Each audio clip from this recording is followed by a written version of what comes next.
Hello! Hello mga kaibigan, kumusta po kayo?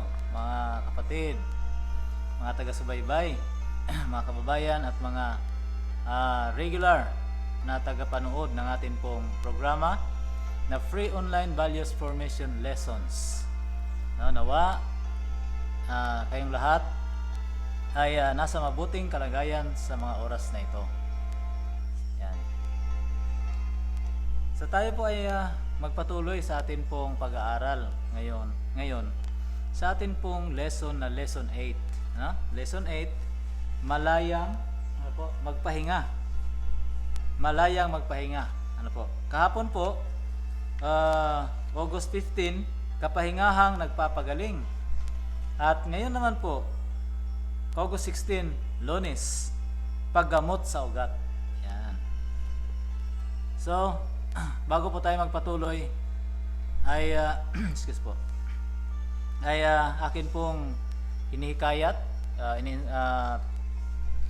hinikayat ko po ang bawat isa na kung hindi pa po kayo nakasubscribe sa atin pong YouTube channel na Three Angels Community Services ay pakasubscribe at paki-click ang notification bell at paki-share po itong atin pong video. Yan. So, sa pagpatuloy po, tayo po ay magkaroon ng opening prayer. Okay, magdasal po tayo. Dakila at mabaging Diyos na aming Ama na nandyan sa kaitaas-taasan sa mga langit, sa oras po na ito, Panginoon, kami po ay nagpasalamat sa inyong pong kabutihan, sa inyong kagandahang loob at sa inyong pag-ibig sa bawat isa sa amin at sa pagbigay ng panahon na kami po ay makapagpatuloy sa amin pong pag-aaral ng mga aral na mula sa inyo na mababasa sa Biblia. Panginoon, ang aming pong tanging hiling ay samahan nawa kami ng iyong banal na Espiritu upang kami ay makaunawa sa salita na nais po ninyong ipaabot sa amin sa oras na ito. Salamat po ng marami sa pagdinig sa aming panalangin at patawarin niyo naman kami sa aming mga pagkakasala laban sa inyo. Salamat po sa pangalan ni Jesus na aming tagapagligtas. Amen. Okay.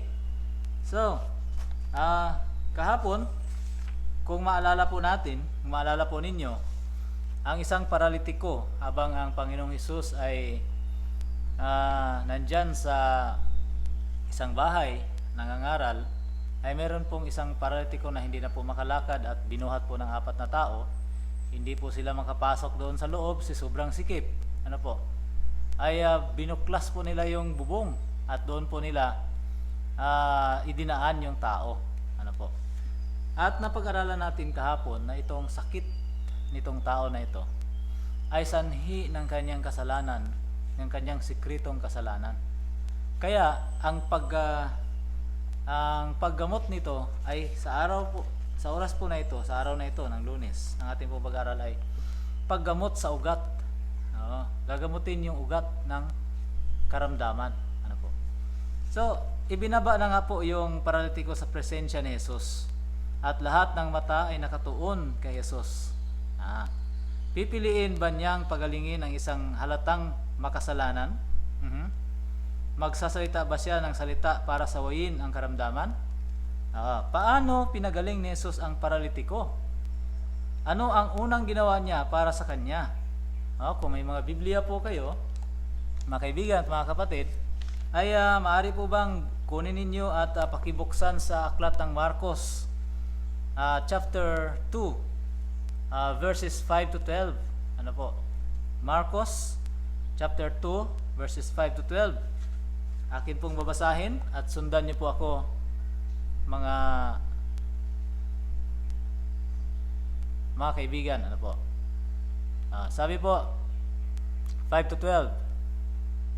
Sa pagkakita ni Jesus sa kanilang pananampalataya ay sinabi sa lumpo, "Anak, pinatatawad ang iyong mga kasalanan." 6. Ngunit meron doong nangakaupong ilan sa mga eskriba na nangagbubulay-bulay ng kanilang mga puso. Bakit nagsalita ang taong ito ng ganito? Siya'y namumusong. Sino ang makapagpatawad ng kasalanan kundi isa ang Diyos lamang? 8. At pagkaunawa ni Jesus sa kanyang espiritu na sila'y nangagbubulay-bulay sa kanilang sarili, pagdakay sinabi niya sa kanila, bakit binubulay-bulay ninyo ang mga bagay na ito sa inyong mga puso? 9. Alin baga ang lalong magaan? Sabihin sa lumpo, ipinatatawad ang iyong mga kasalanan, o sabihin na magtindig ka, buhatin mo ang iyong higaan at lumakad ka? 10. Datapwat, upang malaman ninyo ang anak ng tao ay may kapamahalaan sa lupa, na magpatawad ng mga kasalanan, sinabi niya sa lumpo. 11. Sa iyo ko sinasabi. Yan, sabi niya sa lumpo, magtindig ka, buhatin mo ang iyong higaan at umuwi sa bahay mo. Yan, 12. At nagtindig siya at pagdakay binuhat ang kanyang higaan at yumaon sa harap nilang lahat. Ano pat, nangagtaka sila lahat. At nilolhati nila ang Diyos na nagsasabi, kailan may hindi tayo nakakita ng ganito. Ayan. So, ano daw po? Paano pinagaling ni Jesus ang paralitiko? Anong ginawa niya para sa kanya? Dahil madalas tayong walang malay sa isang karamdaman, hanggang mapansin natin ang mga sintomas. Madalas nating isipin ang karamdaman na mga sintomas lamang ito. Isipin natin, sintomas lang ito. Iniisip natin na ang pag-alis ng mga sintomas ay nangahulugang pagpapagaling.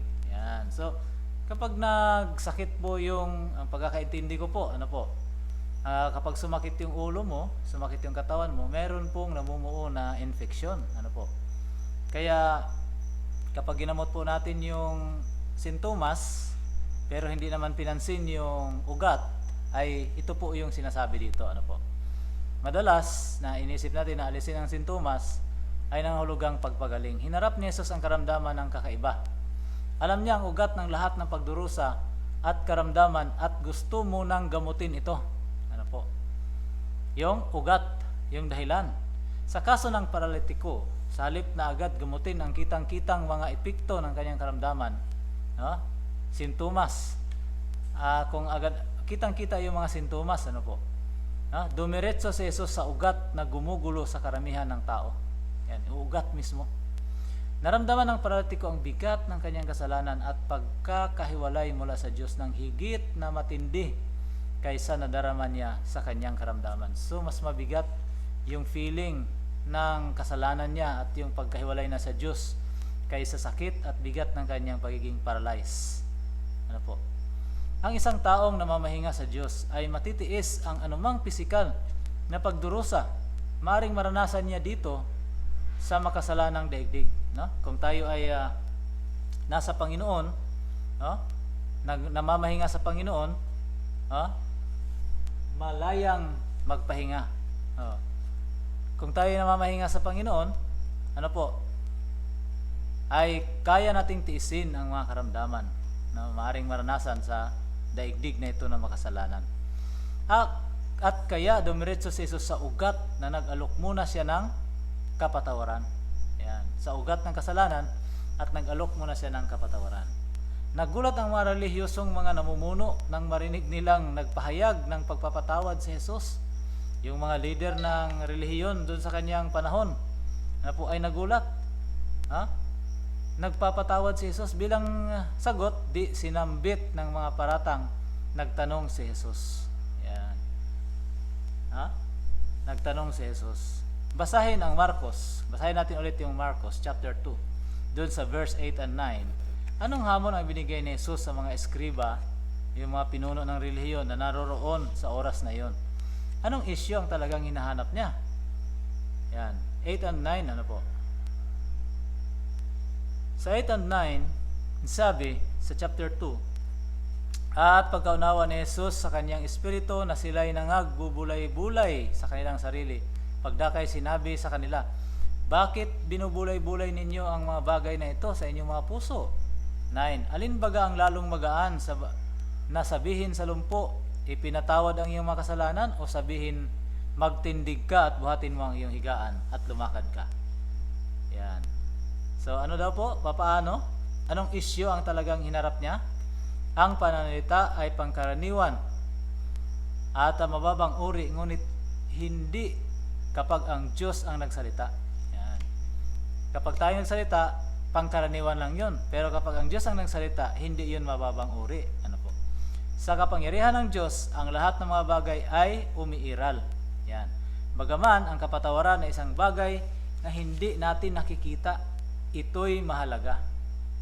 Ang kabayaran ng kapatawaran ay ang buhay ng anak ng Diyos sa cross. Yan. Lahat ng iba pa ay pangalawa lamang. Upang ipakita ang kapangyarihan at realidad ng kapatawaran, pinili ni Jesus na pagalingin ang paralitiko. Yan. Gusto ng Diyos na pagalingin tayo mula sa loob. Amen? Mga kaibigan, mga kapatid? Mula sa loob, yung ugat. Ano po? Yung dahilan, yung ugat. At pagkatapos ay pinili niyang dalhin sa atin ang agarang pisikal na pagaling katulad ng paralitiko. Amen? Yan. So, ano daw po? Gusto ng Diyos na pagaling tayo mula sa loob, katulad ng paralitiko. O kung minsan ay kailangan nating maghintay. O kung minsan ay pinapahintulot ng Panginoon na magpahinga tayo sa Kanya sa pagtulog dyan sa libingan. At kung minsan at pagdating ng umaga ng pagkabuhay na maguli, o doon natin maranasan ang pisikal na pagaling, yung complete restoration. Ano po? So alin man dito, gusto ng tagapagligtas na makapagpahinga tayo sa katiyakan ng kanyang pag-ibig at biyaya at kapatawaran kahit pa ngayon, kahit sa gitna ng ating pagdurusa.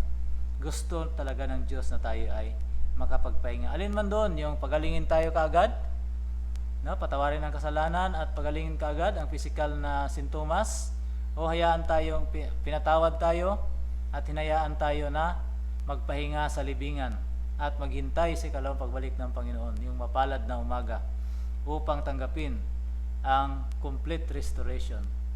Ano po? So, alin man dito, gusto ng tagapagligtas na makapagpahinga tayo sa Kanya. Amen? So, sa pagtatapos, may tanong po dito. Ano po? Paano tayo makakahanap ng kagalingan at kapayapaan kahit na ang ating mga panalangin para sa paggaling ay hindi pa nasasagot ngayon? Yan, kung kayo po ay meron pong pinapanalangin para sa inyong karamdaman, ngunit hindi pa nasasagot ngayon, papaano daw tayo makasumpong ng kapahingahan at kapayapaan? Ayan. So, yan po ay iwan natin ang sagot sa inyo base po sa ating pinag-aralan. Papaano po yon, mga kaibigan at mga kapatid? Yan, iwanan rin ang tanong at pagbulay-bulayan po ninyo, ipanalangin po ninyo personal prayer sa Panginoon. Okay? So, yun po ang ating lesson. Ano po? Ang ugat ay kailangang gamutin muna. Ano po? At bago yung physical na kagalingan. At kapag pinili po ng Panginoon, pagalingin tayo sa ating po yung physical na karamdaman, magpahinga sa Kanya, at kung hindi naman po ay hayaan niya tayo na magpahinga sa libingan at maghintay, no? Patawarin ang kasalanan at maghintay tayo sa ikalawa niyang pagparito. Yun po, mga kaibigan at mga kapatid, ang mensahe ng Panginoon sa atin, ang ating leksyon na atin pong napag-aralan ngayon. So,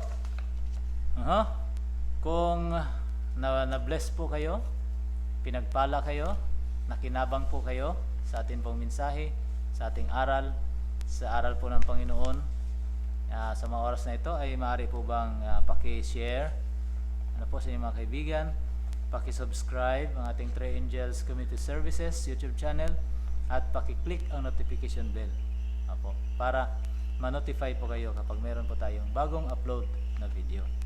Maraming salamat po, at sa Sunday ulit, Martes ulit. Ano ba yun? Lunes, bukas ulit, Martes, ano po. Okay? So, bago po tayo magpaalam, tayo muna ay magkaroon ng closing prayer. Ano po? Mag-pray po tayo, mga kaibigan, mga kapatid. Dakila at mahabaging Diyos, Panginoon, maraming salamat sa mensahe, sa aral na inyo pong ipinagkaloob, ipinaalaala sa amin at itinuro sa amin sa mga oras na ito. Panginoon, sa tulong po ng inyong biyaya at sa pangunguna ng Banal na Espiritu, ay makasumpong nawa kami ng kapahingahan sa inyo. Kahit na kami ay may karamdaman, maaaring kami ay pagalingin, maaaring pahintulutan na magpahinga sa libingan, ay kung ano ang inyong kalooban sa amin, Panginoon, ay tinitiyak ninyo na kami ay gusto ninyo na kami ay makapagpahinga sa inyo. Aming napag-alaman, ang nais ninyo ay kami magkasumpong ng kapahingahan sa inyo. Panginoon, sa oras na ito amin pong patuloy na hinihiling na ang bawat nanonood nawa ay magiging safe sa araw na ito. Ang safety po ng bawat isa nawa ay ibigay sa pamamagitan ng mga piling anghel na magbabantay sa amin. At ang may makaramdaman, inyo po nawang pagalingin at palakasin ang bawat immune system ng bawat isang nanonood upang makaiwas sa anumang mga infeksyon. At ganoon din yung aming mga kabuhayan ay inyo po nawang pagpalain at makasuporta sa pangailangan naming pamilya at makatulong din na kami sa aming kapwa. Salamat po, Panginoon, sa pagdinig sa panalangin. Sa pangalan ni Jesus namin tagapagligtas. Amen. Okay, so nawa po sa oras na ito ay mag-ingat po kayo. Bukas ulit, Martes, ay magkita-kita po tayo. Okay, God bless and bye-bye.